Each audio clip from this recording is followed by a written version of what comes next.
WorldVentures is becoming a magnet for success because it's basically the nature of what we're all about.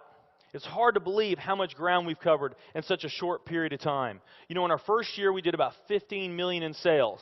Our second year, we closed out right at $50 million. That's over a 320% increase in our second year.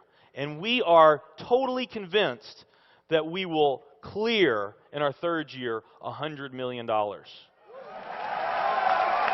I'll tell you what's going to happen much faster than you might imagine is that we're going to become a billion-dollar company. And some of you, especially the people newer to our company, you might find that hard to believe, or you think, you know, it's pretty outrageous goal. If you've really taken the time and you've studied companies that have achieved that level of success, what you found is that it's rare that a company that invents a brand new product or introduces into a brand new product segment has that type of success. What's more common, where you see these companies that achieve this mega success, it's companies that enter an industry that's already very, very large, also very competitive. They do something just a little bit different, and they carve out a small little piece of a really big pie. And with that small little piece, they become over $1 billion a year company. A great example of that is Cheesecake Factory. I mean, we all know how competitive and how big the restaurant business is. And Cheesecake Factory, they're not doing something that much different than everybody else. They're doing things just a little bit different. But they are a super success in business today. One of my favorite examples is Starbucks. I mean, how long has the coffee industry been around, and how big is the coffee industry? Okay, I mean, how many companies sell coffee? Starbucks, doing it just a little bit different. They carved out their piece, and now they're a multi-billion-dollar company. And I got a little demonstration that I want to show you that I think is kind of fun. The coffee industry is $100 billion. So $100 billion every year is spent around the world on coffee. Each one of these gumballs represents $1 billion in annual sales. There's 100 gumballs in here. This is the coffee industry. So Starbucks, if they want to, let's say they're brand new and they're starting out, and they've got this goal to become a billion-dollar company, they need to carve out 1% of that pie. So they would need to have this much of that pie, 1%. So it's really, you know, a small percentage of this overall pie. They've been more successful than that. 2, 3, 4, 5, 6, 7, 8. They do about $8 billion in sales. That's a pretty significant portion of the entire worldwide global sales of coffee.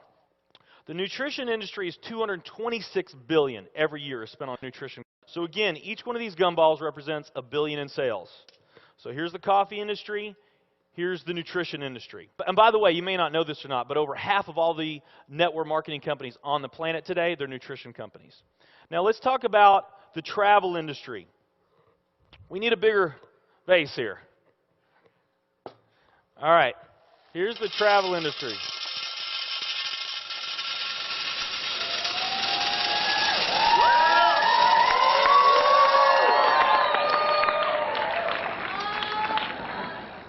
Pretty impressive, right?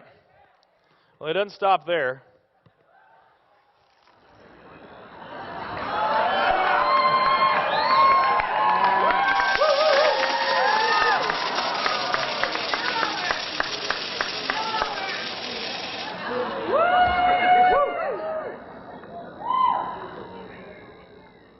That's pretty big, right?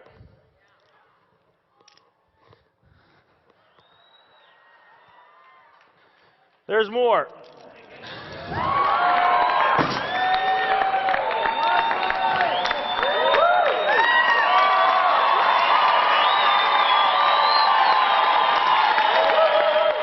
But wait, there's more.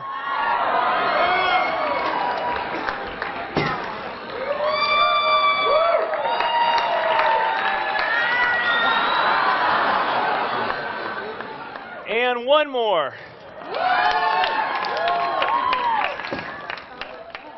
All right. So here's coffee. Here's nutrition, the entire nutrition industry. Here's travel.